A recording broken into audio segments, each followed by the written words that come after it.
গত সংসদে গত 2 দিন আগে বিদ্যুৎ জ্বালানি ও খনিজ সম্পদ মন্ত্রী বলেছিলেন যে কোনো জ্বালানি সংকট নেই এবং সবাই যারা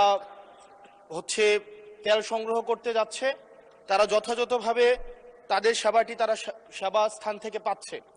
কিন্তু মাননীয় স্পিকার, আমরা দেখতে পাচ্ছি গ্র্যাজুয়ালি পাম্পগুলো বন্ধ হয়ে যাচ্ছে। আজকে সিলেটের পাম্প বন্ধ হয়ে গিয়েছে।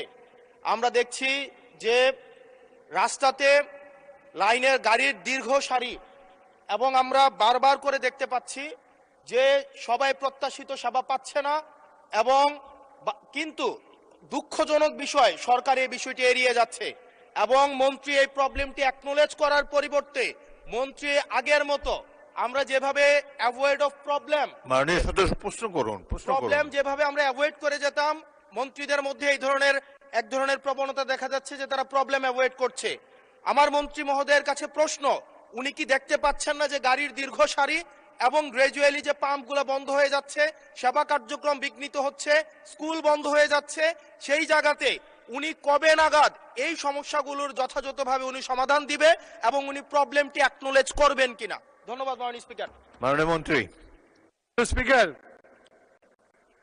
আমরা প্রতিটি পাম্পে যে পরিমাণ তেল প্রতিদিন দেওয়ার কথা সেই পরিমাণ তেল আমাদের পাম্পগুলোতে সাপ্লাই করা হচ্ছে, কিন্তু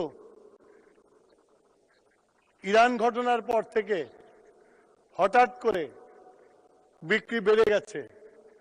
বিক্রি বাড়া যাওয়ার ফলে যে পেট্রোল পাম্পে যে পরিমাণে তেল দিতাম 1 দিন 1.5 দিন লাগতো বিক্রি করতে, এখন 2 ঘন্টায় শেষ হয়ে যায়।